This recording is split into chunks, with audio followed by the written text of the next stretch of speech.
Hi, welcome to True Creeps, where the stories are true and the creeps are real. We'll cover stories from grotesque gore to the possibly plausible paranormal, to horrifying history, to tense and terrible true crime, and everything else that goes bump in the night. We're your hosts, Amanda, and I'm Lindsay, and we want you to join us while we creep. We cover mature topics. Listener discretion is advised. Hello, everyone. Today, we are going to be discussing the disappearance and murder of Emmishae Kirby. And originally, we found her story while we were looking at possible victims of the Texas killing fields, which is a series that we're still working on because, unfortunately, there's been a lot of people added to that. Yeah, because we started it in 2020, and it's wild to me that was 5 years ago, by the way. That is shocking to me. Yeah. But so we started that in 2020, which means we have 5 years of people. Plus, there's more information about other people from different decades. So a lot more to do for the Texas Killing Fields episodes. Yes. So we've been working on that a lot. Yes. And as we were reviewing some of the people there, we stumbled upon Emmishae's story. And although her story is technically outside of the area, we thought it was an important one to cover. Yeah. And just a note, I am fighting a cold, so I might sound a little funky. So we're going to just jump right into her story today. So Emmishae actually went by Emmy by all of her friends and family. She was 29 when she went missing on September 18th of 2020. As always, we want to start by telling you a little bit about her instead of only focusing on what happened to her. And she seemed like such a cool person. Yeah, she did. Emmy was born on January 6th of 1991 to her parents, Angelique Hughes and Emmett Kirby. Now, Emmett did later marry Crystal Kirby, so that would have been Emmy's stepmother. She lived in Houston, Texas, and she was working as a substitute teacher, and she also taught an English class for Chinese students. And now going back to when she disappeared in 2020, it was during COVID.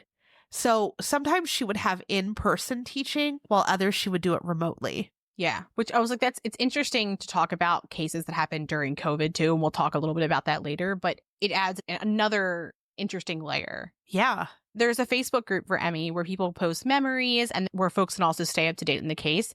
And everyone had just such wonderful things to say about her. They said she was kind, encouraging. And one person said she was a good friend that always helped them see the bright side. So it sounds like she was just like a light, just a good person to have in your life. Before she was a teacher, she worked as a server, and many people who had worked with her had said that she just made their days better, and they shared stories about working with her. She seemed to be this lovely human who was a joy to be around and was very outgoing. Yeah. So Emmy loved her family, her fur babies, and animals in general.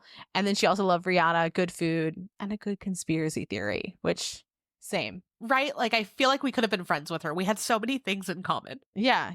Like, I would hang out with her. So Emmy's dad said that he used to tease her about her dogs being her babies because she treated them so well, which again, she is our people. Yep.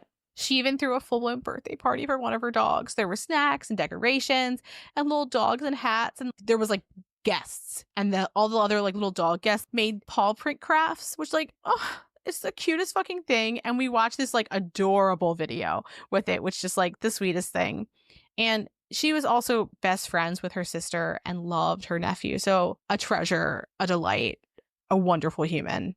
Yeah. She seemed just all around to be such a good person. Yeah. So while we were looking at the Facebook group, we stumbled upon a story, and I just absolutely loved it from one of her neighbors. I thought it was just so cute. So her neighbor had daughters, and they would go to Emmy's door each day, and then her dog would bark and let her know, it's time for a walk. And then she would take her dog for a walk with the neighbor's kids. And so after they were done on the walk, Emmy would always go back to their door, drop them off before going home. And she just seemed like a sweet person, and the kids just loved her. It also says something when your neighbors trust you with their kids, right? Like, yes, you're that good of a person where like you might not be family, but they trust you and they know you and you're around and you're out. Because especially like nowadays, people don't really know their neighbors. No.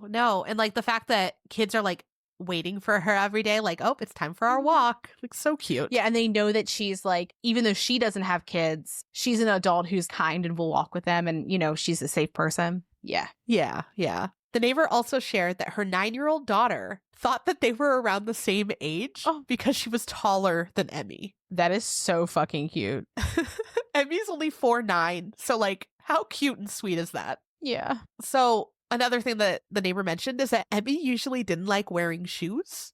And so during her walk, she would not wear them. And her dad even brought it up in one of the interviews too. Like that's what she was known for. She liked to be like one with the earth. Okay. And not put a barrier between it. And I'm like, I love that because if I don't have to wear shoes, like, yes, please. I don't live in a place that's allowed, because it's 10,000 degrees. But like one day when I have grass, like I want to be like Emmy. One day.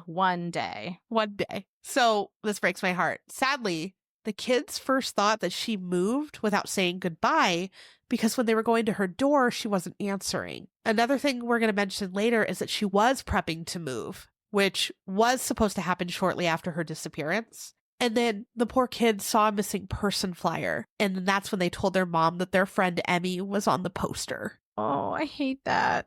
But I can also see like when you're thinking of finding someone, you don't know everybody in their life and everybody who's impacted. So like, of course, her family wasn't going around telling every single person she interacted with because everybody has like these tiny little things in their life where maybe their family doesn't know about it. You know what I mean? Where it's like, it's an important fact, but it's not like every single person could be alerted. Yeah. And you don't know what the impact is, that a small little interaction every day could leave on another family, Yeah. So the last time they had walked together, Emmy had told them, I'll see you tomorrow. And then they never saw each other again. So that just broke my heart. Yeah. So in the group, her family also shared a memorial poster for her, and it was for her celebration of life. And I just thought it was like one of the most unique ones that I've seen. And it like totally captured how fun-loving and just how much her family loves her and misses her. Yeah. And the way that they made it is her celebration of life was held at a drive-in. And so it's made like a movie poster. And it's so cute. It's so unique. And thinking about it, they probably held it at the drive-in because it was 2020 and it was easier for everyone to stay separated, but also still like have an event together. Yeah, they could have like photos and videos and stuff. Right. So they had like a little, I don't know, like Google Drive or something that people were submitting their photos and videos before it so that they could put them all together and then enjoy sharing with one another. I love it. So just thinking about that time too, things were definitely much harder that year, right? In so many different ways. And so everything, including, someone disappearing, looked a little different. Yes. And so we said that it was 2020, but Emmy went missing on September 18th of 2020. The last place she was known to be was at her apartment in West Houston near Dairy Ashford and the I-10 West. Her sister's dog, Panda, was also on some of the missing persons flyers. And that's because she had taken Panda to watch him around 2 weeks before she had disappeared. And she also had her own dogs, which were in her apartment, but Panda was missing. And all of the dogs, so there's 3 dogs, including Panda, got along well. And it's so sweet because the reason she had Panda was because she was trying to help her sister who had a little one at home. She was like, oh, I can take Panda off your plate for a little while so that Panda's getting attention and stuff. Yeah. Panda's leash and harness were still in the home, but he was gone.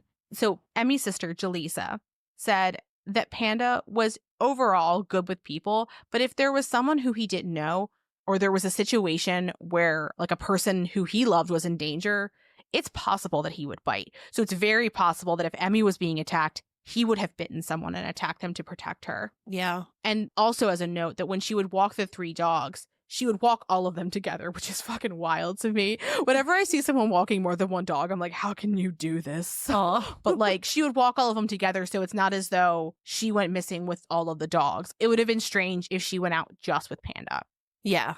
So in an interview with Emmy's father, Emmett, that we mentioned earlier, when they went into her home, her 2 dogs were in there. But one of the things that was strange was that their food and water bowls were not as she kept them. And from what we could understand, it seemed like they still had food in their bowl. And most people know how dogs eat, right? My parents watch Moo all of the time, so they like know her eating habits. They would know what was strange for her. And for Emmy's dogs, they typically ate their food right away. It's a 3-dog household. You got to eat your food if you want to eat it, right? Yeah. And they hadn't eaten. Poor babies. Yeah. And that's strange. That's the first thing I notice when something's wrong, right? Like, Yeah. especially with our dogs too. Like something bad happened or something's wrong with them if they don't eat their meal. Oh, Moo is a princess and just sometimes decides she's simply not eating on a whim. She's like, I will not be engaging in this today. We have this like, I forget the name of it. It's like chow powder, something like that. It's this like sprinkle that's all these vegetables and shit and good things for dogs that is cooked and made into this powder, and we call it her sprinkles. Is that the one that she broke into and ate it all one day when we were recording? Yes, she did. Yes, she did. She could smell it through the package, through an envelope that was sitting on the couch, and she ate the entire package. I reached out to the company that made it. They were like, that's fine.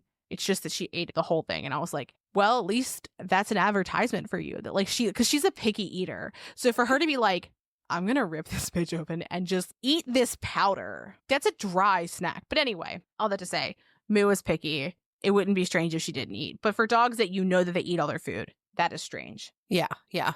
Also, another strange thing and another red flag for them was that Emmy hadn't spoken with her parents in a few days or her sister Jaleesa.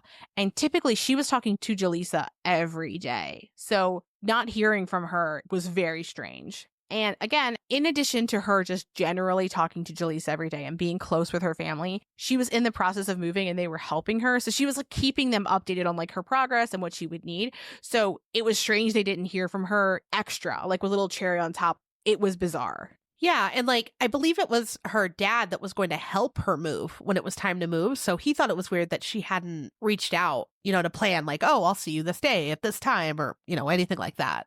Yes, exactly. And her phone and wallet were also not found in her home. So another red flag. Also weird. Yeah. Now, just like so many other families that we've talked about, her friends, her family, everyone that knew her did everything they could to help find her. They did interviews, they interviewed neighbors, they passed out flyers, they organized flyer distributions, and worked with Texas EquiSearch. As a reminder, Texas EquiSearch is run by our favorite, Tim Miller. And just for those that haven't heard the other Texas Killing Fields episodes, he made it his mission to help families that were going through similar experiences that he and his family had gone through when his daughter, Laura Miller, was kidnapped and murdered in 1984. He is such a good human. Amanda and I have mentioned this before, but we don't talk. I mean, I don't know. How often have we talked about it? I don't know. But we originally recorded our Texas Killing Fields episodes first. That was actually our plan, was to release those episodes as our very first episodes. And we struggled with a little bit on like how to really cover that many cases.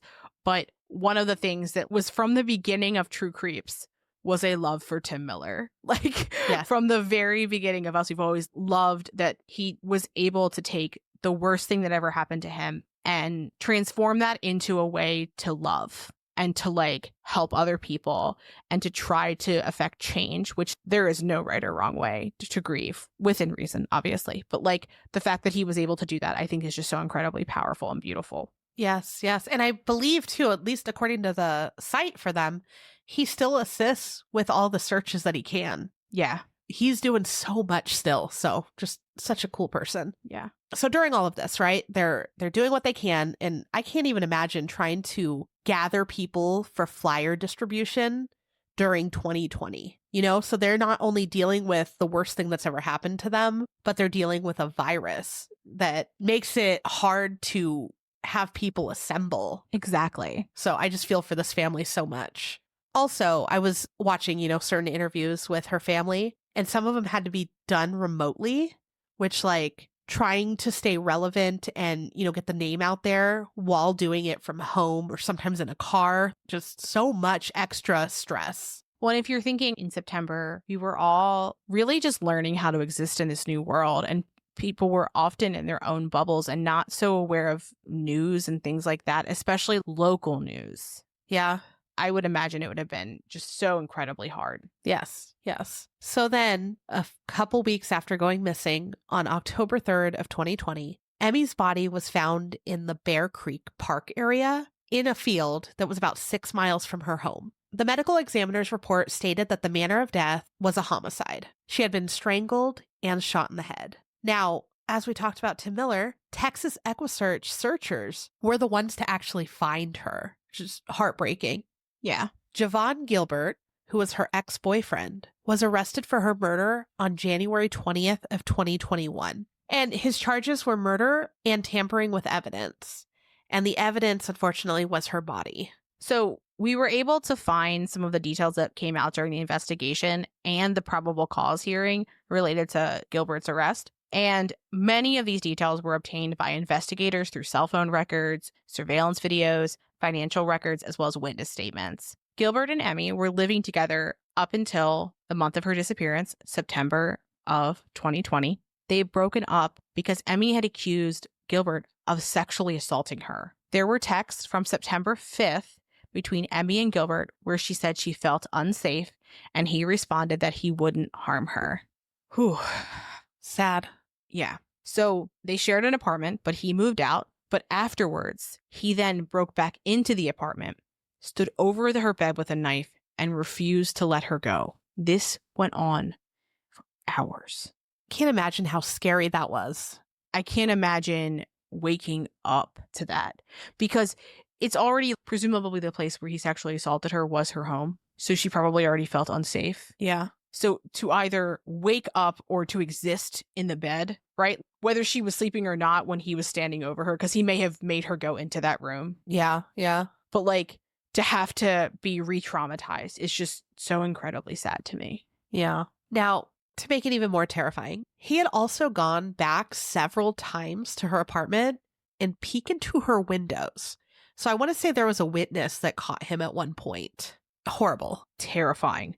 Fucking terrifying. And then to add to it, Gilbert didn't deny the texts, breaking into her apartment, anything like that. And he also admitted that they broke up because of sexual assault accusations. So he's like not even denying it. He's like, yeah, that happened. Mm-hmm. Now, there was surveillance footage of him with Emmy on the day that she disappeared. To start, he showed up uninvited because he wanted to see her. Now, there's footage of her getting into her car with him in the passenger seat. And I want to say it's because of either receipts or maybe her statements, but they assumingly went to a restaurant and a gas station before returning.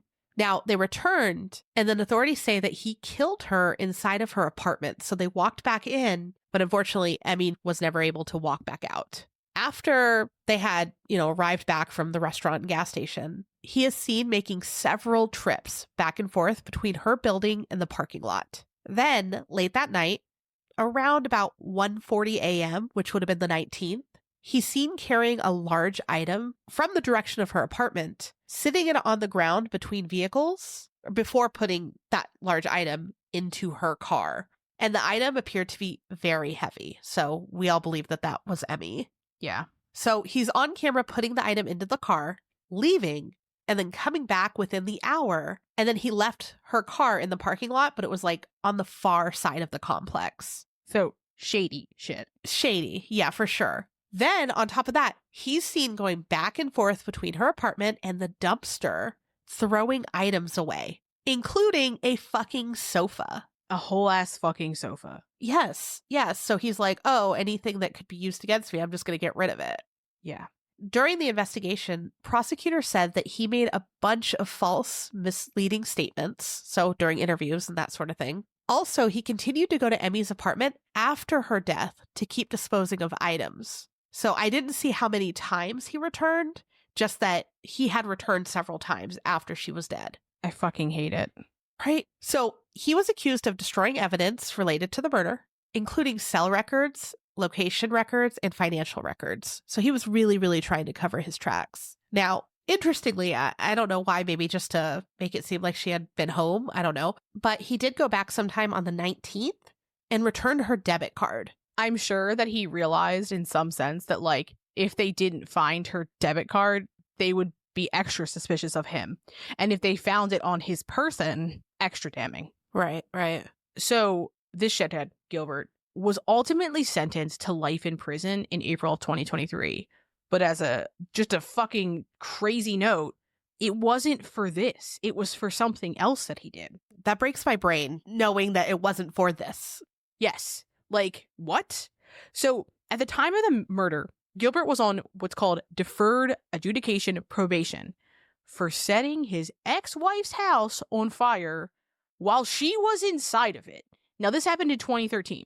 And the first-degree felony of arson carries a maximum punishment of life in prison. And that's what he was charged with, which is wild to me because I just feel like that would be attempted murder, but who am I? Same. Yeah. What the fucking fuck? You know, I don't know every single jurisdiction's like penalties for everything. It could be that attempted murder is actually like less of a maximum punishment, right? Or it could be that, you know, for example, perhaps that in this situation, there was a plea bargain that Gilbert accepted. And he pled guilty.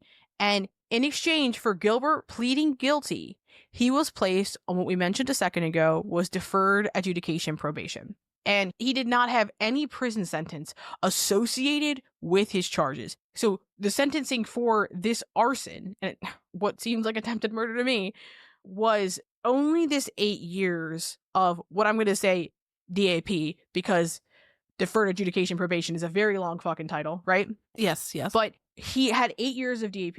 And so if you're thinking of probation, which you've likely heard before, probation is an overall good mechanism. We want people who have been convicted of crimes to theoretically be able to rejoin society and be productive members of society. If we want our prison system to be able to reform people as well as, you know, deter future criminals, we want to be able to have a mechanism for them to go back into, you know, the fucking world. And probation is a court-ordered period where after a person's convicted, they have to meet certain criteria. They have to basically not fuck up again. Yes.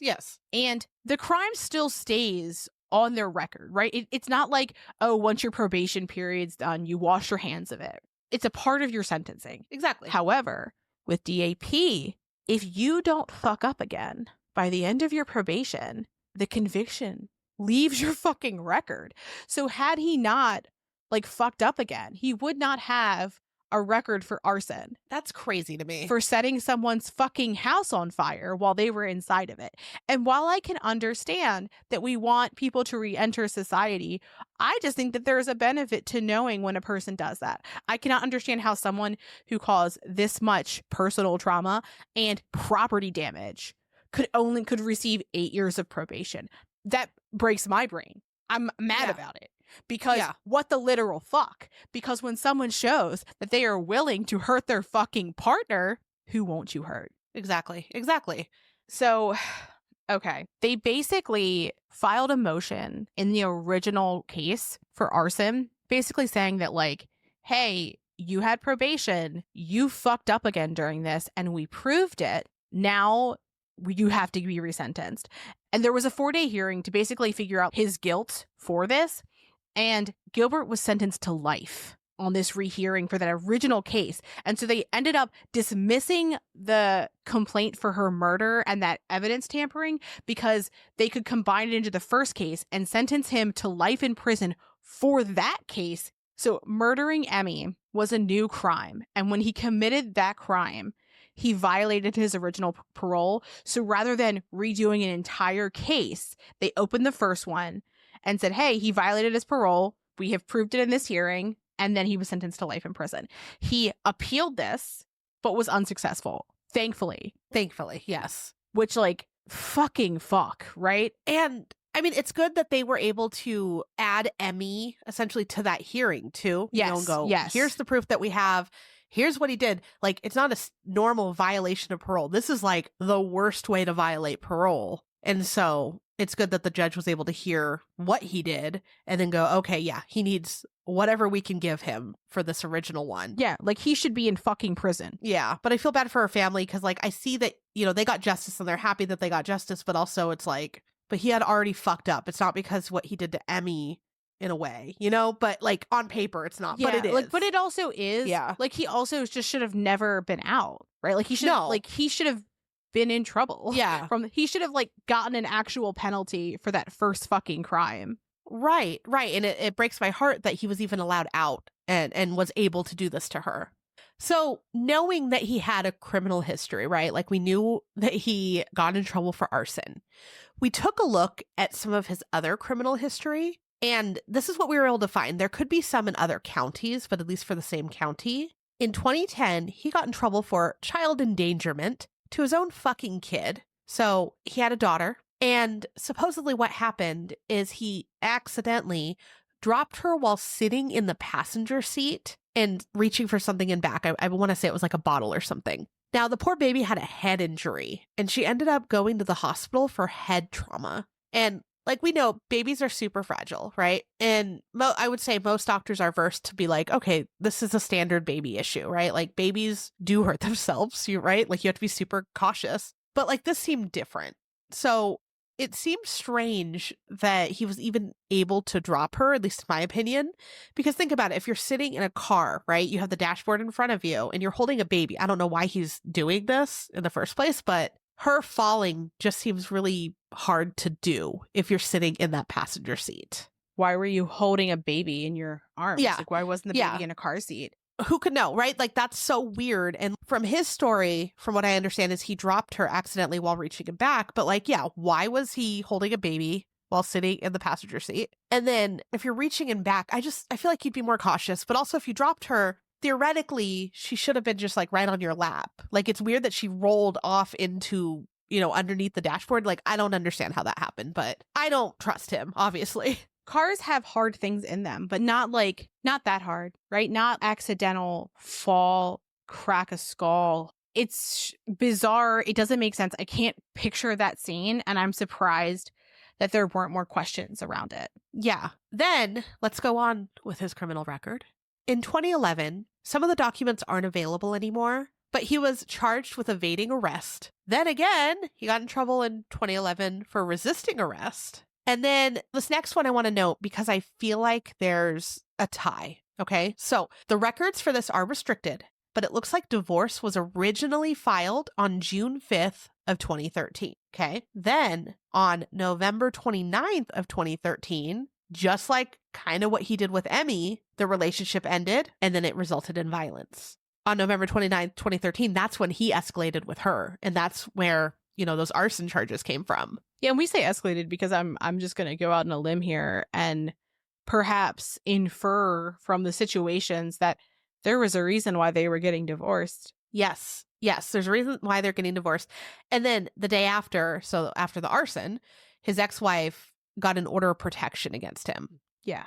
Imagine having, kids and being that scared. That makes me feel for her so much. So clearly, this guy's history shows a bit of a pattern, right? And unfortunately, it's unknown if Emmy knew this background or not. What if he wasn't truthful with her and she had no idea? Like that just hurts my heart for her. Yeah. So we wanted to take a moment to talk about violence against women in this regard when it comes to domestic violence in particular. But in a report that came out in 2021, the United Nations Office on Drugs and Crime said that in 2020, 47,000 women and girls worldwide were killed by their intimate partners or other family members. This means that on average in 2020, a woman or girl was killed by someone she knew every 11 minutes. I have no words for that. That's such a hard thing to process because, we know it's not fucking good, but every 11 minutes. Yeah. Amanda and I have been recording for over an hour. So that means that at least 6 women would have been murdered in the time that it took for us to record this. That's unacceptable. It is. In North America, the number of women killed by intimate partners or family members went up by around 8% compared to worldwide averages. In the US, we have a national domestic violence hotline, and its website has a ton of resources. We'll have it in our show notes, but it's 800-799-SAFE or 800-799-7233. They also have lots of resources that can help you help people who are going through it. Yeah, and I found it interesting just to read it anyways, like to be prepared. Yes. So we don't know whether Emmy knew his background or not, but I just want to talk for a few minutes about we do not have a system in place in our country, from what I'm aware of anywhere, where when a woman feels unsafe or harassed or stalked, where she's really taken seriously, typically they are looking for physical marks of violence that you can kind of prove were from this other person. And anything short of that doesn't count for law enforcement. So if you're thinking of the situation where Emmy is in her bed and she's stuck there and someone's holding a knife over her, if he was on the apartment lease, then he was not trespassing. And then unless she has a camera, there's no proof of what happened. Well, that, and let's say she did know the background. What if, he convinced her that he changed? She already had known then at that point that no one gave a fuck when he tried to kill his ex-wife via arson, right? Yeah. So, like, either way, poor Emmy was, like, just in the worst spot ever. Yeah. I think that when people think of domestic violence victims, they have this idea of, like, a woman who is weak, or a woman who is not strong, or a woman who is not empowered. And I would just so thoroughly ask you to pause and reevaluate that, because cycles of abuse are called cycles of abuse for a reason. Most of the time, you don't start off a relationship with someone with them being a shitbird. They get there after. Yeah. And in that time between the beginning and them becoming a shitbird, they were likely at some point wonderful. And while seemingly being wonderful, tore you down little by little by little by little. And I'm not going to get into too much detail, but like, my previous partner tried to kill me, and they tore me down little by little by little by little by little, and made me feel like this unlovable person, unlovable creature who did not have a voice and who could not do anything. Like, I deserved the way they treated me. And before they tried to kill me, they were abusive in other ways. And I never saw myself as a person who would think of myself as a victim. And you don't realize it's happening. I was also isolated because I was in Florida for law school. So it made things easier for the person who was hurting me. And I remember when I broke up with them. I remember when I believed they would change and I took them back. I remember feeling scared and knowing I would never not feel scared around them and breaking up with them. And at the time when I broke up with them, I felt like this certain sort of liberation.